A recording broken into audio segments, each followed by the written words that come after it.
That is where you begin. Nobody says, just because you make peace with somebody, they are your friends. No way. But you need to coexist, means you need to make peace with your enemies. And that presupposes coexistence. That is, you need to recognize these are your core interests, these are the other person's core interests. How do you manage it? You're all 18 plus, right? Okay, let's say your parents have a problem. They keep on shouting and screaming and doing all sorts of things. All the relatives and friends can only come up to a point. The final settlement is between the two. It applies to you in another few years' time. Okay? The same logic. No matter how well intended, I can only bring you to a nice coffee shop, enjoy a good music. Okay, guys, you sort it out. I'll have to go out. I can't simply say, no, you should do this. It will never work. Everybody will say, nice. The moment Kumaraswamy moves, they will take the sword. We agree this guy should be killed. They will agree on. So if you look at it, all the disputes have to be resolved bilaterally, no other way out. And the third party can provide a good, nice table. Okay, let's have a good meal, have a good drink, good music. Okay, guys, it's your problem, I'm out. That is what US, Russia, India, any country can do. The final resolution will have to be left to these two peoples. Unfortunately, they are not ready yet. They are not ready for a variety of reasons. For their own short-sightedness, and others also don't want them to solve, because if you solve your problems, you don't need me. So in my interest, you keep on fighting. It's my job. But eventually, the Israelis and Palestinians will have to resolve through whatever means you have to do. Unfortunately, they are not there yet. Both of them think, I can get everything I want. The Israelis think, okay, I can somehow get the whole of West Bank without, that is, Bengal without the Bengalis type. I'll get the whole of West Bank and Gaza Strip without the Palestinians. And the Palestinians think, okay, eventually I can send the Jews back to where they came from. Europe and every place. It's there. And unless you recognize, okay, everything I say is not right, everything the other person says is not wrong, we will not move anywhere else. Eventually, you need what I would call a two-state solution, two-state coexisting side by side. There will have to be some compromise. Okay, up to this, the land can be traded off. 2 kilometers here, 2 kilometers there, fine. But unfortunately, both the guys are nowhere near that place. And I don't see that happening after what we know today morning, the elections. Okay? I don't see that happening. But, yes, yes, lady. For Palestine to talk to Israel at, let's say, a state-to-state level, Palestine has to recognize the state to begin with, which it is not. Okay. It's only recognizing the Arab nations, but not in the UN. Okay. So, don't you think that for us to get to the level where they can have a two-state coexistence, there has to be some step that has to be taken with the international community first? This is a fundamental mistake we make. Nobody gives a state on a plate. No one. No one gave Israelis a state on the plate. No matter what people read, what people tell you, UN created Israel, United Nations created Israel, Western states, nobody does it. Go back and read it. All the UN did was a piece of paper. Okay? Somebody has to use the paper and act. UN has no enforcement mechanism. It's not like your Supreme Court. Shut it down, some police will come and close it. No. There is no, if you look at all the UN resolution, with all due respect, it's a piece of paper. It's useful for you, footnote number 22, United Nations resolution, full stop. That's all it is. Every UN resolution, a great power takes a piece of paper and acts on it. And that is why the UN resolutions are enforced. Go back and check. Hundreds of UN resolutions, why they are not enforced. Because UN is a political body. It's not a legal entity. So you will act if it suits you. If Obama says the world, he means all the 152 countries? No way. If Putin says the world is with me, he talks about everybody? No.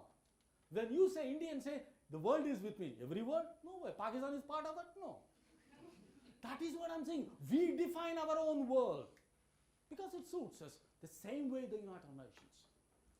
Okay, and the second thing is, it may not be politically correct.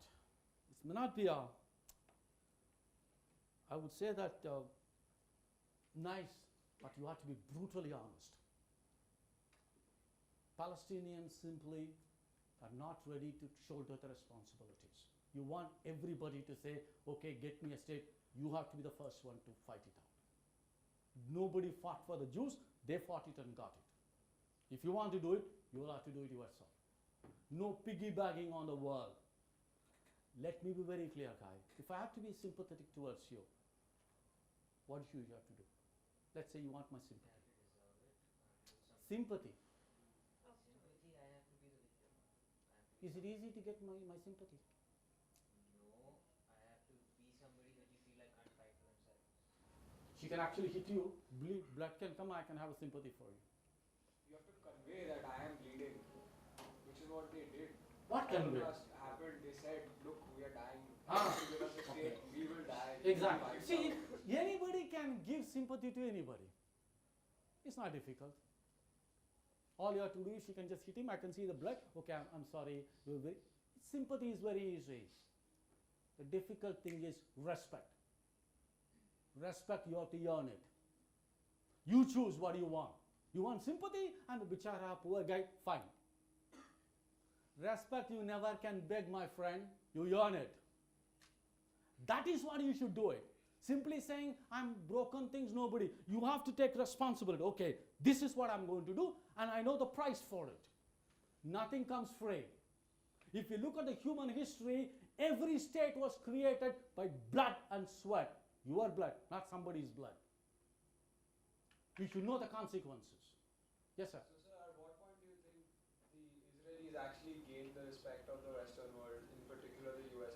Because, I mean, the Zionist organization did use the Jews in Israel during the election, Jewish citizens of the US, as leverage for the US to come help Israel. So, do you think that it happened at the bombing of the hotel, for the hotel's name? Do you think it happened in the 1948 war where they predicted a strike and preemptively went and like... They got the respect from the West in 67, not before that. Only in 67. Go back and look at the American history. Egyptian Air Force, right? 67. June war. 6-day war. 6-day war, yes. Till such time, US thought, you are a liability for me. You come every day with a begging bowl and giving money. No. As long as you go with a begging bowl, nobody will respect you. Let's be very straight. That yearning respect is not an easy shortcut way. You can get sympathy very easy. You can just break your glass, just everybody will, the sympathy will be there. Okay, take him to hospital. Sympathy is very easy to get. Respect receiving is not easy. You have to earn it. You can earn it only if you make sensible choice. Let it be very simple. US can make a million mistakes. You have everything at your disposal.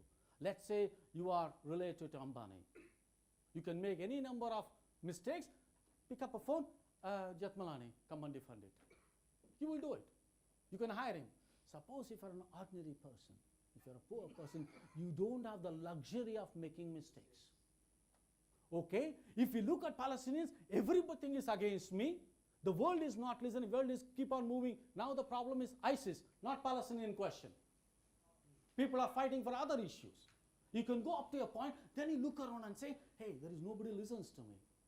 I have to take care of my own problem. So my resources are limited, my leverages are limited, therefore I have to be sensible. I think that is where the difficulty is. But we are used to the rhetoric. Third world countries, very good in rhetoric. Okay? When it comes to actually doing things, it means it comes with a price. Every choices you make in life, it comes with a price tag. But we think that is a free ride. Yes, sir? Professor, I didn't understand why when you said that accepting any Palestinian as a citizen, that Israel will lose credibility as a Jewish state.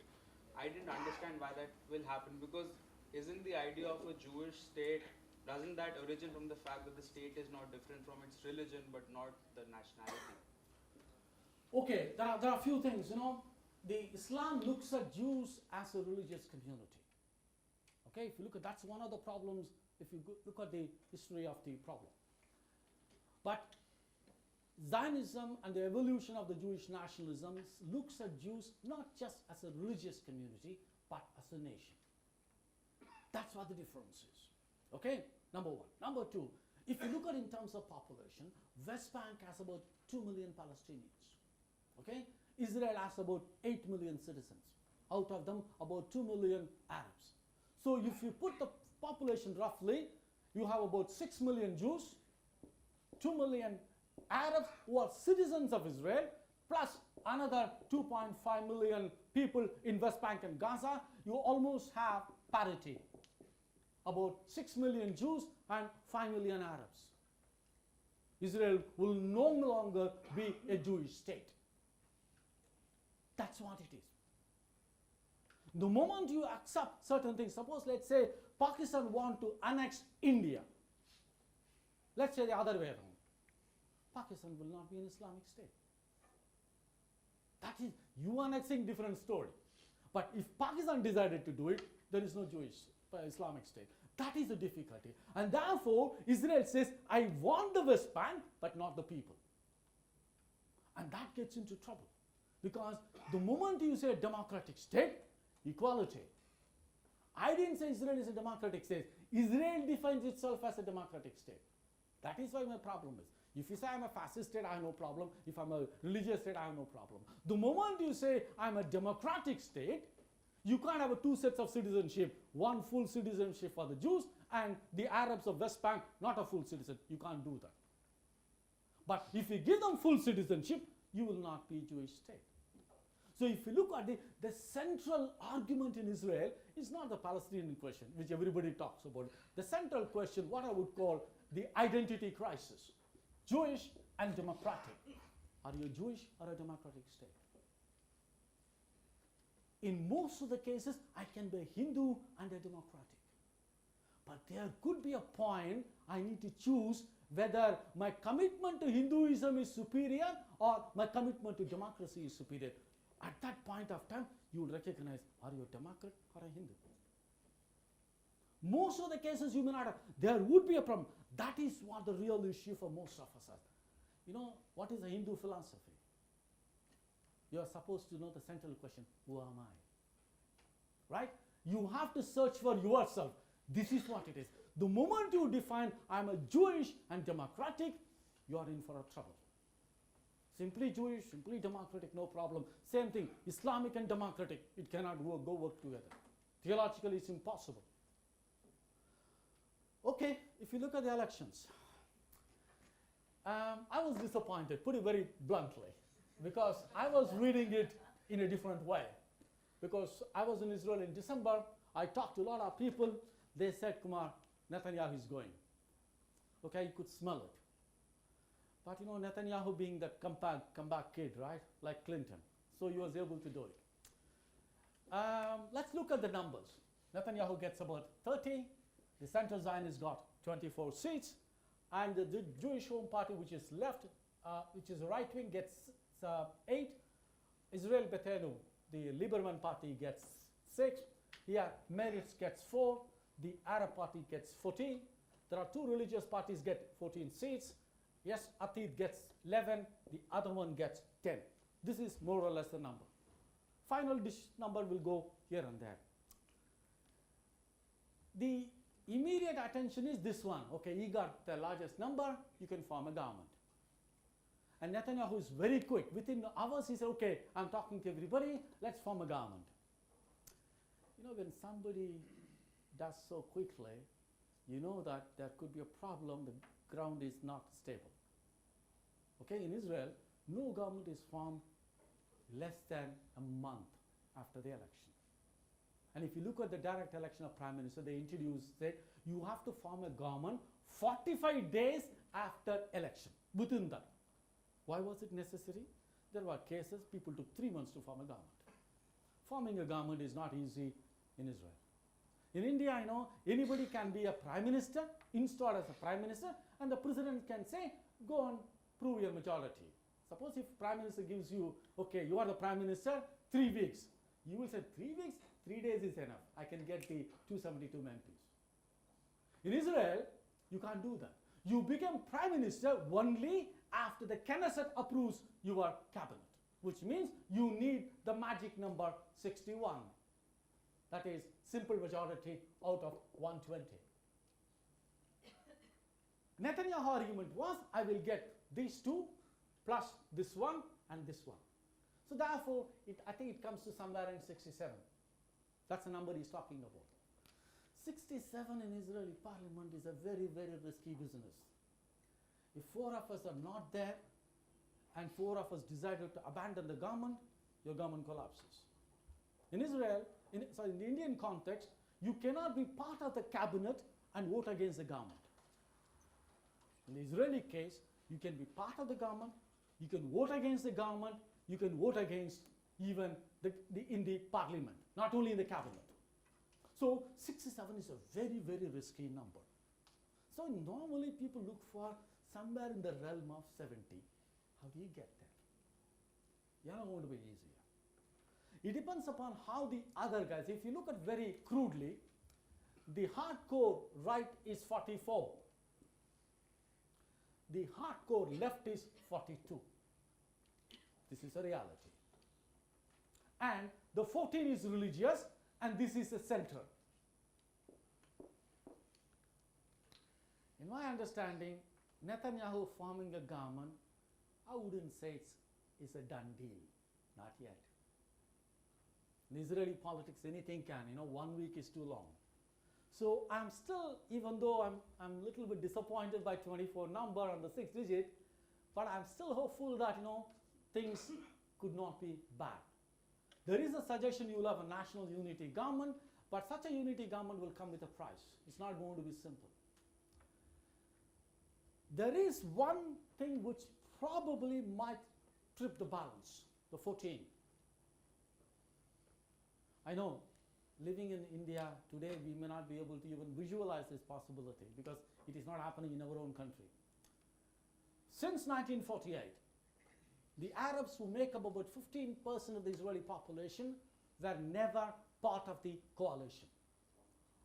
The only time an Arab was a full cabinet minister was when Ariel Sharon was a prime minister. We say all the things, but there are interesting things about Sharon. And today, with a right-wing government, you don't see Arabs be part of the ruling coalition. Who knows? We are left to recognize, okay, no matter what, we are going to form a new coalition of a different kind. And the second thing is, in the past, 6 years ago, when the left was willing to form a government, they were unable to deal with the religious party. The religious party actually asked 250 million shekels for some religious projects. Not in the territories, but for a religious education. But the prime minister at that time was not ready to give. So the collapse, Tzipi Livni simply could not make. You learn from your mistakes. Okay, if it's a question of money, if it's a question of only internal politics, not the peace process, I don't think money should be a problem. Who knows? If Shas, which was not part of the Tzipi Livni government last time, if they say, okay, who is going to give me a better deal? Netanyahu or the opposition? So if they're able to do it, I'm still not ruling it out, a non-Netanyahu being the Prime Minister of Israel. At least till such time, we are in for a rough time. And if there is anyone who will be very happy to have Netanyahu as a Prime Minister, he is the Palestinian and Hamas. Because Netanyahu will do what Hamas wanted him to do. Okay? If you are a left-wing government, at least you will try to push the peace process. Therefore, it becomes difficult for you to criticize Israel. If you are a right-wing government, you will put a full stop. Then it becomes easier. So criticizing Israel, yes sir. So my question was just, what is your opinion on Netanyahu's visit to the US and his speech there despite opposition to that? And what role do you think that played? See, the reason Netanyahu is saying that I'm talking to everyone is basically communicating two things. I am the boss, and Obama had to deal with it.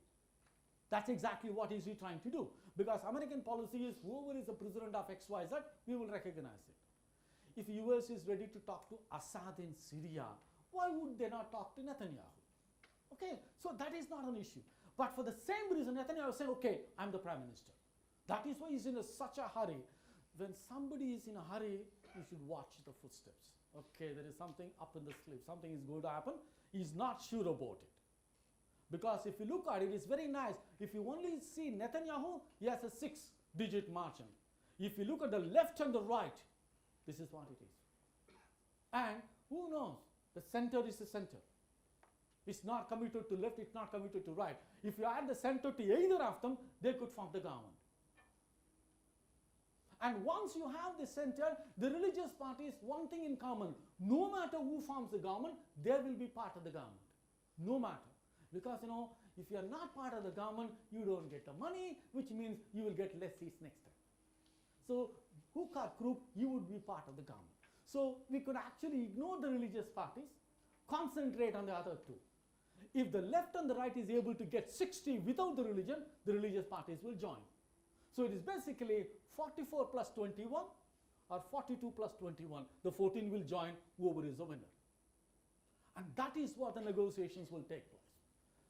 At least, if Netanyahu, if you look at it, even it's very sad to say that.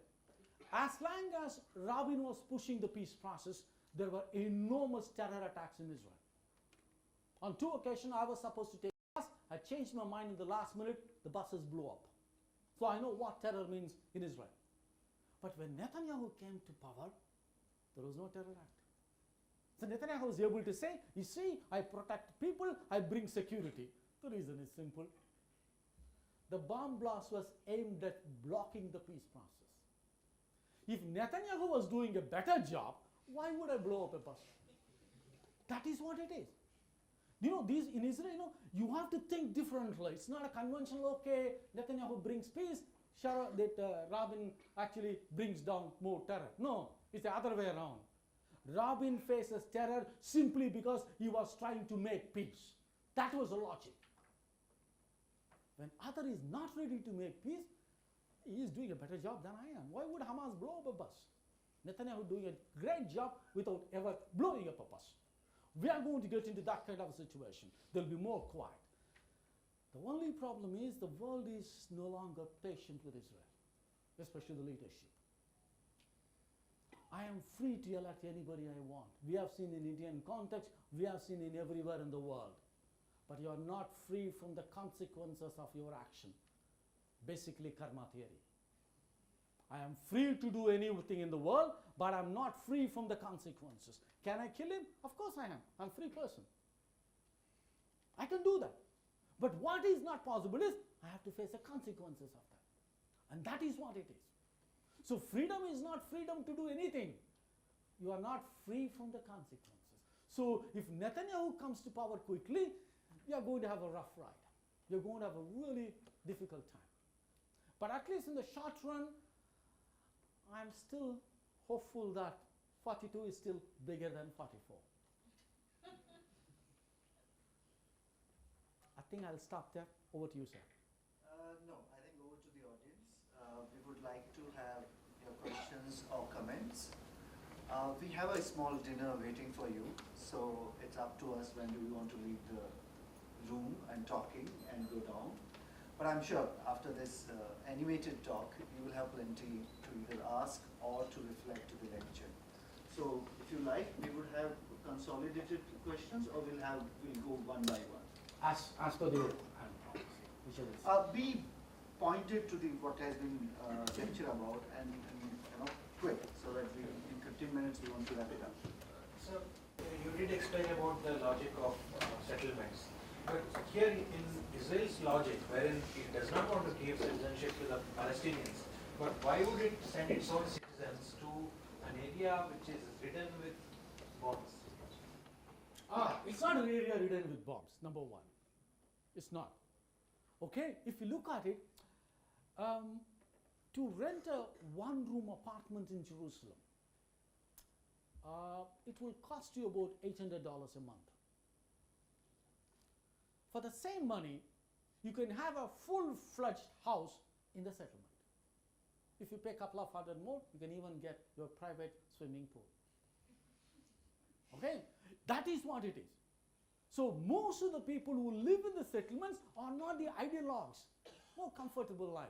Instead of living, I live in a hostel dormitory or I'm living in a separate house. Number one.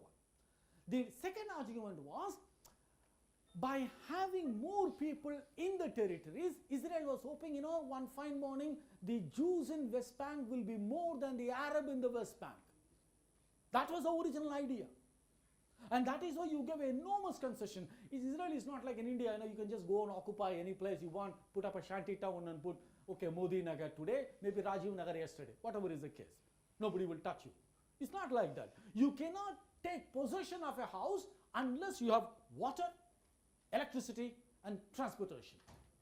Only then you get the permission of the state to occupy a place. So all the houses in the settlements were with the permission of the Israeli government and provided enormous financial assistance, mortgages and everything. So that they hope one day the Jews in West Bank will be more than the Arabs in the West Bank. It never happened. For a variety of reasons. And I think that is what it is. So the moment you decide today, as long as Israelis and the Palestinians do not agree the final boundary, everything can remain in the legal limbo. The moment you say this is the boundary, you need to make your choice. And they are not there yet. Till such time, the settlements will continue. Anything else, sir? Can the issue of Kashmir between India and Pakistan be ever understood through the lens of the same discussion? I think I'm glad you asked me the question. We think that the Israeli-Palestinian question is more complicated than the Indian-Pakistani problem. Unfortunately, not. The Israelis and the Palestinians, I'm talking the mainstream, they know the end game. What kind of settlement they want if everything works out well. The end game is an Israeli and a Palestinian state coexisting side by side. We don't know how long the process will take, how many people will be killed. We don't know that. But do you have an end game in the Indian and Pakistani case? What kind of settlement you want for the Indian and the Pakistani and the Kashmir question? Do you have an idea? Is there an understanding among the mainstream Indians and Pakistanis? Okay, this is what the settlement I want. We don't. What we need is still the military solution, complete destruction of X and Y. This is what we are there. Even the track 2 guys don't have a wider thing. Okay, this is the kind of settlement I want. This is the end game. We don't have it, unfortunately. And in that sense, an Israeli-Palestinian settlement looks much realistic than the Indian and Pakistani one. Yes, sir.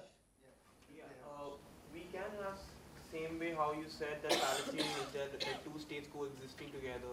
How about making the LOC a border? That's also one way of settlement. If you see, even though it might take the same time as Israel and Palestine. Agree. What I said was, is there a mainstream consensus on that? Majority Israelis, majority Palestinians says this is the end game.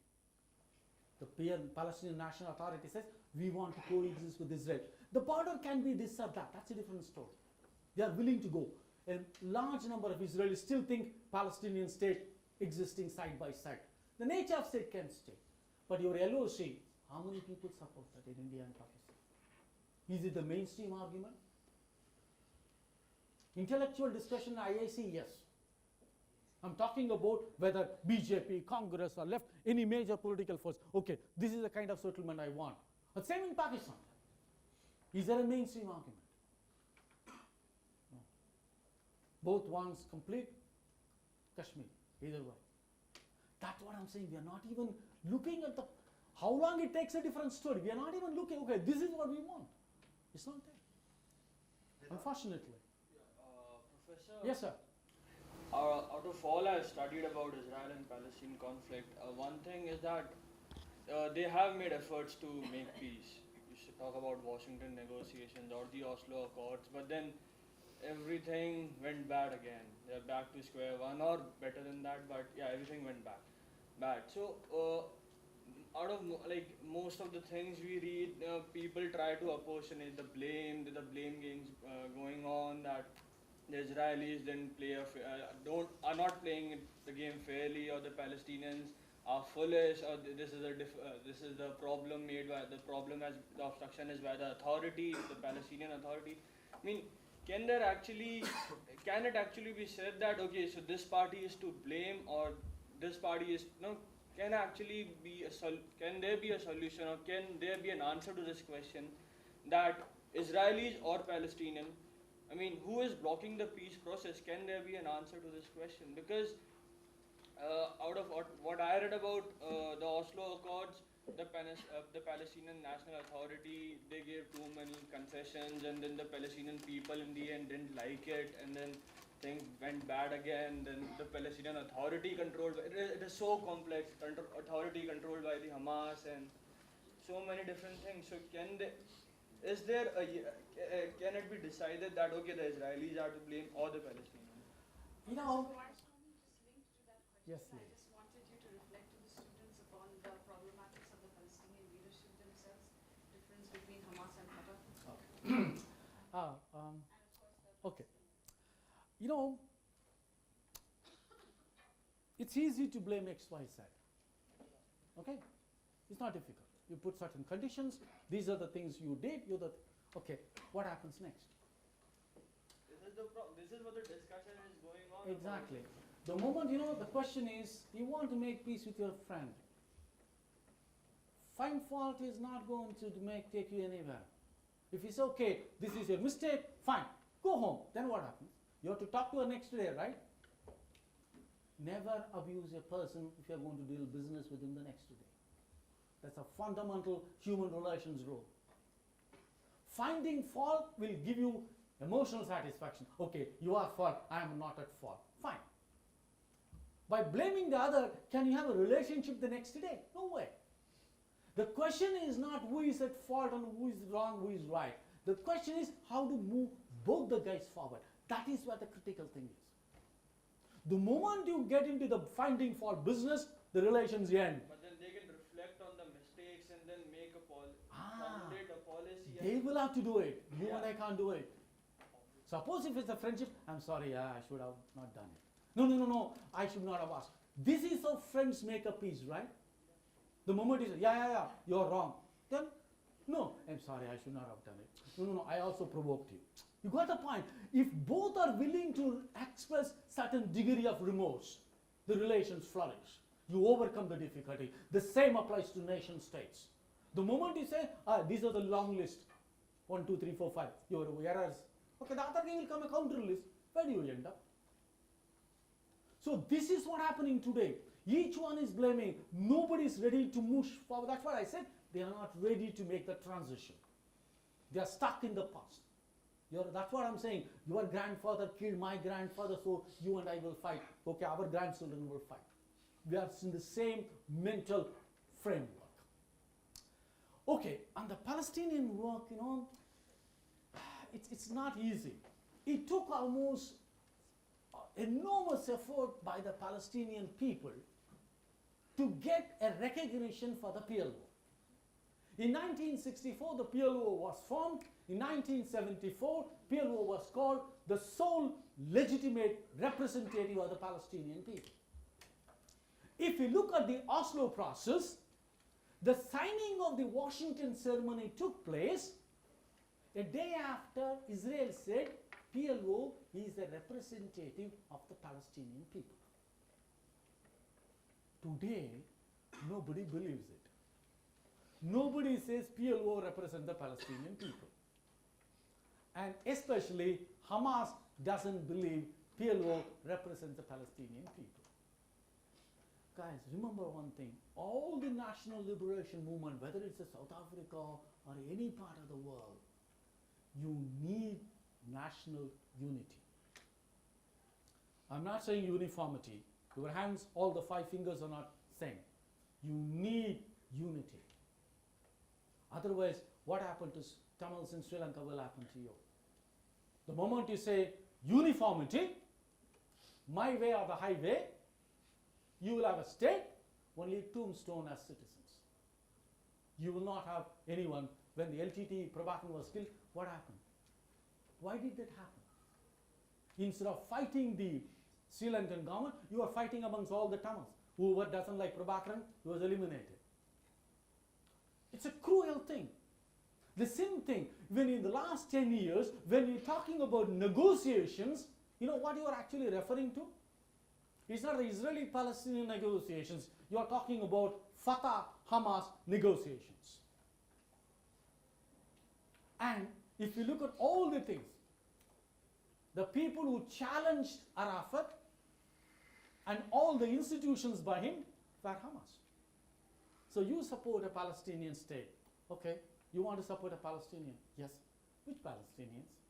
West Bank or the Gaza Strip? You know, when Israel invaded Gaza for the last 10 years so many times, whether it's 2010, 12, 14 and everything, there were enormous protests all over the world. There were none in the West Bank. Literally. Go back and find out.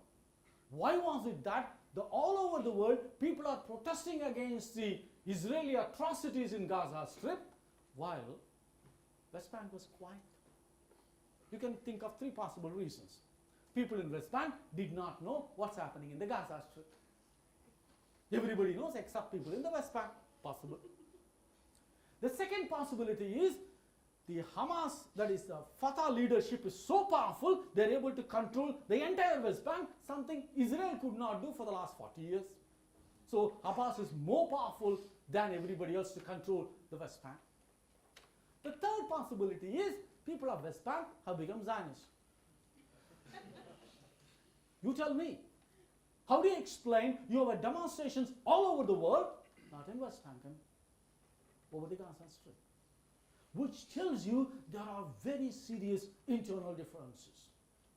I think that if you don't understand, you don't understand the Arab-Israeli conflict. And that is what it is. People in West Bank, people in Gaza almost live in two different worlds. So when you're talking about two-state solution, my fear is we will have a three-state solution. An Israeli state, a Fatah state in West Bank, and a Hamas state in Gaza Strip. If this is what your liberation, please go ahead. Yes, sir. And then Sarthak. America has stood like a rock behind Israel all these decades. But some consider President Obama to be less pro-Israel than most of his predecessors. Do you think this is right? And if he is indeed less pro-Israel, what do you think the reason is? Is it because American power is generally on the decline and things are changing? One can argue the decline part. I tend to agree, but that's not the issue. What is, if you look at it, the question you asked about the Netanyahu's speech to the US Congress. Having US on your side is a central component of Israeli foreign policy. When you are small, when your resources are limited, when you live in a hostile environment, you need a dependable friend. No matter what you are. Normally people tell you that never tell a lie to a doctor or a lawyer, right? But I think, you can even do that. If you can find a better guy in defend you. The one thing you should never ever do is never lie to your friend. If you tell the friend will defend you. If you look at the US-Israel relationship, it's based on that friendship. It's a mutual. Nobody is doing any favor to anyone. But what is happening is, it is not the American tension with Israel or Obama's tension with Israel. No. It is the Obama-Netanyahu problem. I don't see that it's happening. Even on the nuclear question, if you look at the Obama's statement very clearly, he says, I support the position taken by President Shimon Peres, which means I don't agree with what Netanyahu is saying. That is why Netanyahu, within hours of the exit poll, results are not out yet. I think I checked about 4 o'clock, they have only 99% of the votes counted. Still, there are one word you never know in Israel. Anything will happen. One person, can switch one side to the other side. But already Netanyahu said, I am forming a government. It's basically a message to Obama, I am the boss. Okay? Tension is between Netanyahu and Obama, not between US and Israel. I think that I would say. You asked the second question was? Generally, are things changing? Is the support for Israel in US declining? I wouldn't say that. Larger But changes in the Middle East? in the sense, support for Netanyahu, yes. I wouldn't say support for Israel. Not as yet. Yes, sir. Professor, my question is related to role of post-Zionist. What I understand from Zionism is that it's got a very deep historical perspective. That is, in our case, is emancipation of the Jews at the hands of Germans. But now the fact that they've secured a land for themselves, I don't see the need as to why they should continue restricting the state of Israel only to Jews. Because if they can, because now they don't have a threat, as they don't have Germans coming to them and killing them once again.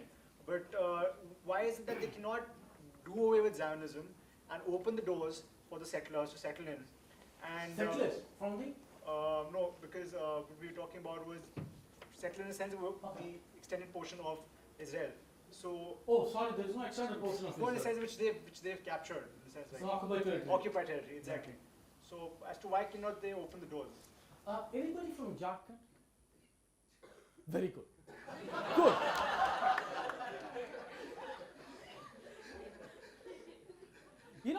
I'll tell you, that's one of the, it's an interesting thing. Suppose if I put an India map, Bihar and everything is there, no Jharkhand. What will you feel? There is no state of Jharkhand. Everything is there, Bihar, and Andhra Pradesh, Telangana, everything is there, but not Jharkhand. How do you feel? Hey, I exist. You put everything you don't. The map is printed in 2015. I came about 10 years ago. Why can't you put Jharkhand as a separate state? And that is what it is. It's very nice to talk about post-Zionism intellectually. Israel doesn't exist in the Middle East map. Take a look at it. You can say that, it's a security threat, nuclear, all are fine. But I don't exist in the map. Take a look. It's simply Palestine one round. And most Arab countries do not recognize. For instance, I can't travel to Syria. Simple reason, my passport has Israeli visa. So post-Zionism as an intellectual discourse, fine. But in reality, we are not there yet. The moment you say, okay, Israel is a normal state like everybody else, like everybody has a problem, but not that, it's not the Indian and Pakistani question. The problem of India with the other countries is the size of India. Whether Kashmir will be part of it, whether Arunachal will be part of it. Nobody questions your existence as a state. They would like, okay, India only means Deccan, including your part is out. That's what everybody wants. But nobody says India doesn't exist. But in this case, you don't even exist. Guys, remember, you have all the Facebook, right? What is the worst comment you get? Hey, I put up my photo. You don't even say anything. Say you don't like it. At least say something. Don't we complain? Ignoring me is the worst thing you can do, right? You say nasty things, but at least say something. Yeah? He didn't even like my photograph. Yeah? How many times we hear that? So, I do this sometimes. Suppose if I remember this guy is coming, I don't like him. I do the simple thing. I take off my glass. I know something is there, but I don't know who and what.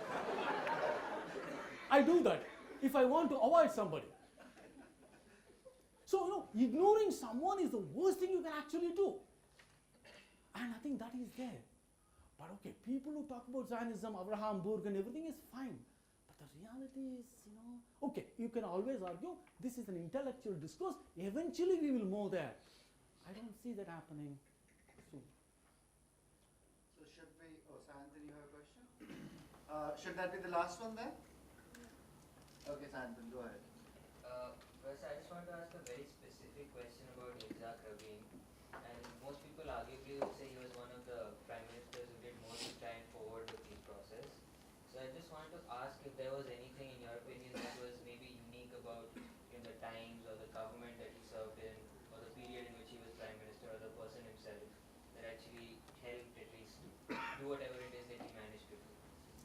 I was very much there when Rabin was elected Prime Minister until he died. I was in Israel very much. And we were supposed to go to the rally, but Friday evening, where he was killed. And I told my wife, I don't have patience to go all the way. No, we'll go. No, I'm not going. I'll watch the same rally in the news. That's what.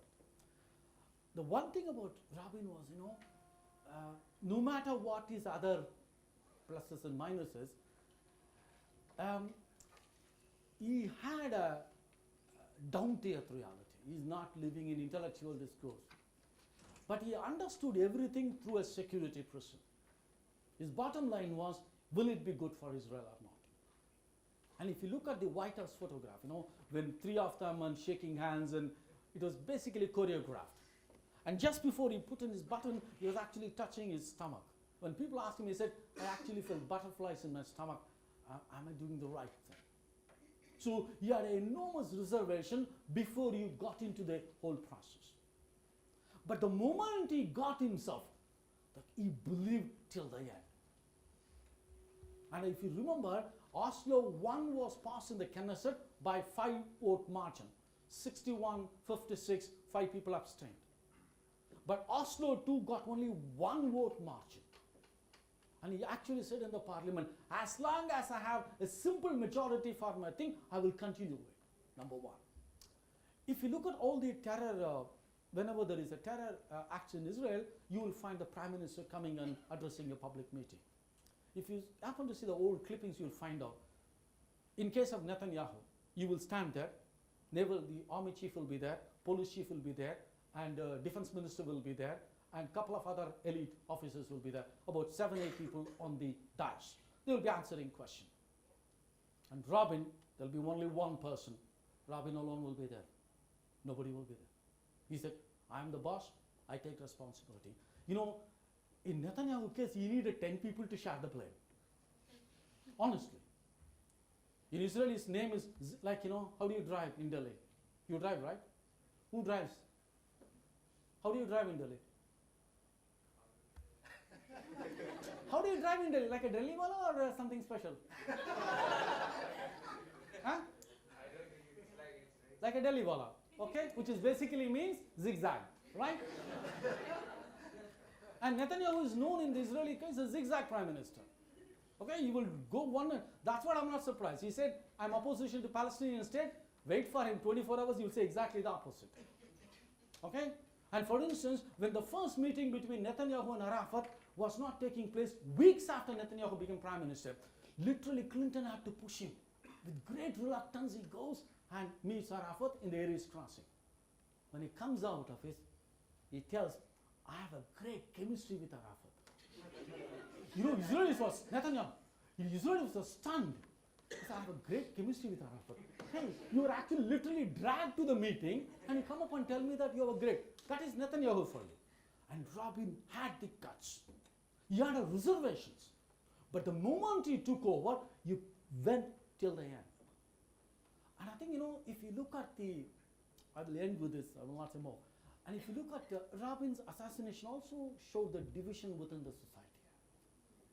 If you go to the Mount Herzl cemetery, and all the cemeteries are open, you can just go and see the cemetery and the Jewish custom. If you have seen the Schindler's List and other thing, you put a stone as a memorable, as a remembrance.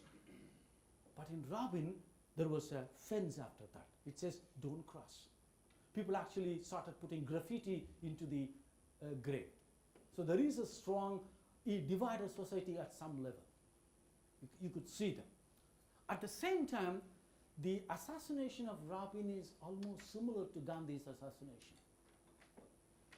The original. The original. Okay? Gandhi was killed because some section felt he was giving up too much to the other side. The same thing. Gandhi was not killed by a Muslim fanatic. Similarly, Rabin was not killed by an Arab Palestinian fanatic.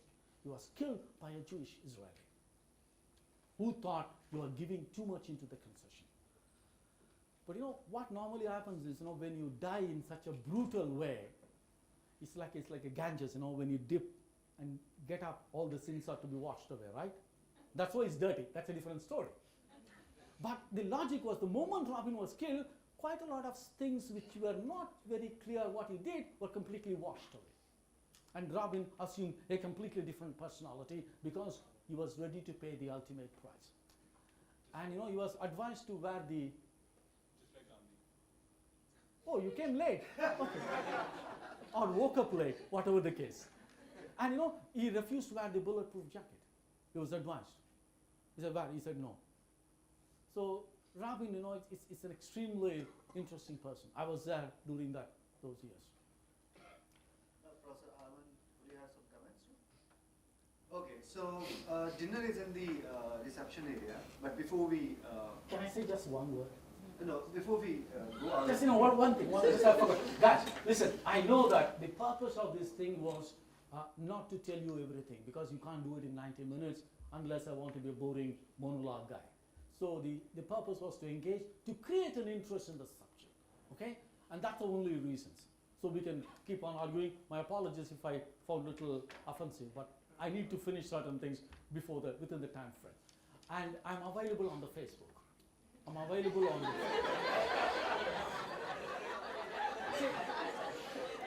Okay, the reason I'm telling you is, if you think that, when you come to Delhi and JNU, say, no, I want to talk to you some question, feel free. That is what it is. Not because I like my face or anything, no. Even I don't like my face, that's a different story. So, if you want anything I can be helpful professionally, don't hesitate. Kumaraswamy, Kolu Raman, that's the one you can find out. Your chair.